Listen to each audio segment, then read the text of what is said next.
Pasca dibakarnya sejumlah tempat tinggal mantan anggota Gavatar, ratusan orang dievakuasi dari pemukiman desa Huton Panjang, Mempawah, Kalimantan Barat. Tak sedikit anak kecil mengalami trauma, hingga badannya menggigil akibat cuaca dingin. Setelah menempuh perjalanan dari Mempawah menuju tempat pengungsian sementara di Bekandam 12, Tanjung Pura, selama hampir 2 jam. Salah seorang warga pendatang pingsan saat dievakuasi. Perempuan ini mengalami syok akibat trauma mendalam pasca dibakarnya barak pemukiman tempat tinggalnya. Tidak hanya itu, Erik, salah satu pengungsi, harus merawat istrinya agar trauma yang dialami sang istri bisa berangsur hilang.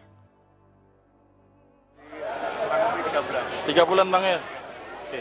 Bang, dengan kejadian ini selanjutnya gimana nih Bang? Ini belum tahu ya, masih dari keputusan dari kawan-kawan semua, dari pemerintah juga, baiknya gimana, sementara masih Nah, saat ini, para ex-Gavatar yang terusir dari tempat tinggalnya di Mempawah telah kembali ke kampung halamannya yang dominan berada di Pulau Jawa. Sebelum dikembalikan ke keluarga masing-masing, mereka ditempatkan di lokasi penampungan sementara. Tim Liputan MNC Media memberitakan.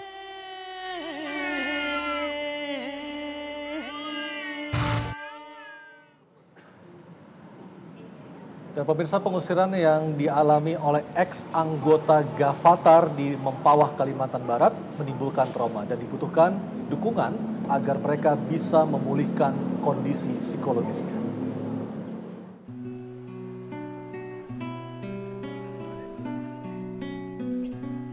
Polemik keberadaan kelompok Gavatar telah membuat warga Mempawah, Kalimantan Barat mengusir para mantan pengikut kelompok tersebut. Ribuan jiwa kini berada di pengungsian, menunggu dipulangkan kembali ke kampung halamannya. Sejumlah mantan pengikut Gavatar menolak dipulangkan karena seluruh harta bendanya telah habis. Pasca pembakaran tempat tinggal mereka serta pemulangan mereka ke kampung halaman yang didominan di Pulau Jawa, kondisi psikologis mereka pun terancam. Mereka yang tak hanya orang dewasa melainkan juga anak-anak akan mengalami penolakan dari warga sekitar di kampung halaman mereka. Perlu ketahui kondisi psikis dari para ex yang disebut ex Gavatar ini yang diungsikan. Nah, para pengungsi ini mereka sudah memberikan harta bendanya semuanya untuk ideologi yang mereka yakini. Dan kemarin pada saat penggerbekan itu massa di daerah Kalimantan itu sampai dibakar. Itu syoknya kayak gimana? Mereka kehilangan harta benda mereka yang sudah mereka bangun. Permasalahan psikis para ex-Gavatar ini akan terganggu jika mendapat labeling dari masyarakat sekitar yang melekat seumur hidup. Rasa trauma pada ribuan ex-Gavatar dapat melekat, khususnya bagi anak-anak yang juga menyaksikan aksi kekerasan dengan pembakaran. Namun gangguan psikologis maupun trauma yang dialami anak maupun dewasa dapat dipulihkan dengan adanya dukungan dari warga sekitar. Khususnya dengan tidak menghujat mereka sebagai bagian dari golongan yang berperilaku negatif. Tim Liputan MNC Media memberitakan. Pak Iwan, dari tayangan yang baru saja kita saksikan bersama tadi, kita melihat ada pengusiran lalu pembakaran. Dari hasil asesmen yang Bapak lakukan terhadap 118 orang anggota Gavatar yang ada di tempat ini, apa hasilnya Pak sejauh ini? Baik, jika kita melihat tayangan tadi, memang kita berdasarkan hasil asesmen kami yang kita lakukan dari tim trauma healing yang terdiri dari psikolog dan pekerja sosial yang ada di lingkungan dinas sosial. Hasil case conference kami bahwa untuk anak-anak tidak terlihat secara signifikan. Tetapi walaupun demikian, jika mereka melihat suatu kekerasan-kekerasan yang ada dalam lingkungannya, tidak hanya di Mempawah, dimanapun, ketika anak memperoleh suatu perilaku kekerasan, maka itu akan membentuk perilaku berikutnya. Ya, tapi kalau anak mungkin karena mereka belum terlalu bisa untuk mengeluarkan apa yang mereka rasakan, tapi mereka akan terus merekam dalam memori mereka atau ingatan mereka apa yang mereka pernah alami di masa kecil, seperti itu. Betul, betul. Oleh karena itu kita meminimalisir supaya sebagai upaya preventif dinas sosial meminimalisir terjadinya proses terbentuknya perkembangan anak yang tidak sesuai dengan tahap perkembangannya. Inilah yang kita lakukan trauma healing. Itu sebenarnya untuk upaya preventif. Nah, untuk hal itu kita lakukan pemberian suatu konsep yang positif. Konsep positif itu terus-menerus kita berikan kepada anak-anak dengan pujian, dengan eksistensi mereka sebagai anak-anak, sehingga nanti lambat laun mereka akan bisa kembali. Apakah mereka sehari-hari diperbolehkan untuk melihat berita atau membaca koran seperti itu? Saya kira tidak kalau anak-anak. Untuk waktu tidak. berapa lama, Pak? Mereka dilarang kita harapkan boleh melihat berita, tapi dengan bimbingan orang tua. Karena mereka artinya harus ada menjelaskan seperti dengan apa kondisi saat tua. ini, Ya, seperti itu. mereka harus tahu daripada mereka mereka apa yang terjadi. Tentu dengan bahasa anak-anak dan tentu dengan bahasa yang positif. Itu penting. Konsep untuk anak itu mempengaruhi. Ini terjadi dengan hal yang terjadi pada sekarang, itu mungkin terbentuknya suatu konsep diri pada 0 sampai 5 tahun sehingga rapuh. Tetapi konseling yang Bapak lakukan mungkin hanya dalam hitungan jam, sementara mereka bersama orang tua mereka dalam mungkin seharian penuh, Pak. Apa yang bisa Bapak lakukan? Karena tidak hanya untuk anak-anak, tapi juga bagaimana cara orang tua mereka membimbing anak-anaknya agar trauma itu bisa dihilangkan. Baik, nah ini yang kita berikan untuk orang tuanya, kita berikan konseling. Pertama kita Tapi berikan hasil mereka untuk yang orang tuanya gimana? untuk Hasil katarsis. asesmennya? Bagaimana? Hasil asesmen untuk orang Ya, tuanya? rata-rata mereka cemas, Pak. Cemas yang pertama yang mereka cemaskan adalah kira-kira nanti saya diterima nggak ya oleh lingkungan kita. Nah, oleh karena itu kami menghimbau dari Dinas Sosial Provinsi DKI menghimbau agar seluruh masyarakat yang ada dimanapun mereka berada untuk menerima mereka apa adanya.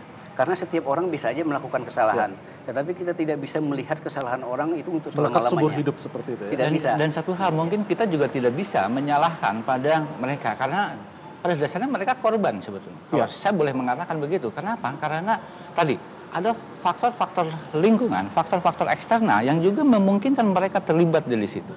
Apalagi anak-anak gitu ya. Artinya Jadi mereka mesti juga, ada kesadaran pada masyarakat untuk menerima mereka bahwa mereka adalah bagian dari keluarga, bagian dari masyarakat, sekaligus juga adalah korban. Dan tentu mereka juga diberikan wawasan tentang keagamaan, tentang NKRI, wawasan kebangsaan itu akan seperti apa. Betul, Itu yang bahkan paling ini penting, jadi kan? kritikan sebetulnya, kritikan sosial terhadap misalnya terhadap agama. Berarti tokoh-tokoh agama ambil peran yang jangan diambil oleh tokoh-tokoh Gavatar, tokoh-tokoh komunitas-komunitas yang lain. Ambil peran itu gitu. Karena sudah hilang sekarang. Artinya kasus ini juga menjadi tanda kutip tamparan bagi para pemuka agama karena mereka Tamparan, mungkin saya pikir. berjarak dengan umatnya seperti itu, Pak. Tamparan buat para ulama, para tokoh-tokoh agama yang lain juga, dan juga untuk keluarga sebetulnya. Untuk keluarga. Kenapa? Karena tadi saya katakan sebetulnya peran keluarga harusnya sedemikian penting karena di dalam masyarakat yang komunitasnya cukup tinggi, artinya yang mementingkan kekeluargaan, itu seolah-olah tidak lagi berperan gitu. Sehingga ketika ada yang hilang sekian bulan, itu kan seolah-olah abai gitu. Padahal itu yang diharapkan oleh mereka kan tadi sebetulnya adalah pengakuan, dan itu diberikan oleh Gavatar. Di situ ada komunitas, dan bahkan ini juga kritikan terhadap politisi saya pikir, karena saya tertarik di dalam politik. Tadi ada sumpah dari Gavatar itu misalnya tadi jangan korupsi ya Pak. Tidak boleh jinah, tidak boleh berbohong, tidak boleh mencuri. Ini masyarakat kita kan itu seakan-akan merupakan suatu kondisi yang memang lazim dilakukan. Ini ada alternatif dari situ. Ada alternatif lain yang menurut mereka itu lebih baik. Maka kan kebanyakan nggak mau pulang. Oke, Mereka baik, ingin artinya nyatu kalau dari kita bicara secara komprehensif bagaimana trauma healing ataupun bagian dari kebutuhan mereka untuk kembali ke masyarakat, artinya kita bisa berbicara tentang wawasan keagamaan dan juga wawasan NKRI, seperti itu Pak ya? Keagamaan, NKRI, kemudian juga penguatan keluarga, dan bahkan satu hal lagi, sebetulnya kan memang betul, saya sepakat dan saya menduga juga bahwa ada stigmatisasi di masyarakat terhadap mereka. Contoh misalnya, mereka diserang itu pun suatu bentuk stigmatisasi dan sebetulnya tidak dibenarkan.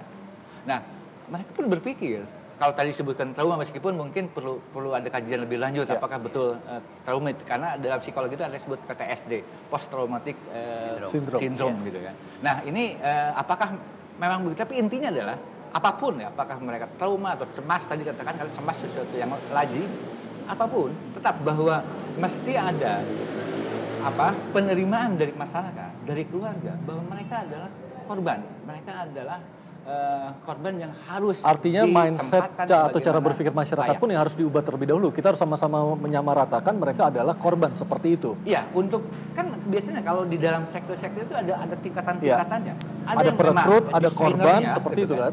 Rekrutmennya, Ya. gitu. Ada yang memang korban dari situ. Baik, dan pemirsa Talk to iNews masih akan kembali usai pariwara bersama kami di sini di Panti Bina Insan Cipayung, Jakarta Timur yang menjadi salah satu tempat di Jakarta untuk menampung mantan anggota Gerakan Fajar Nusantara atau Gavatar.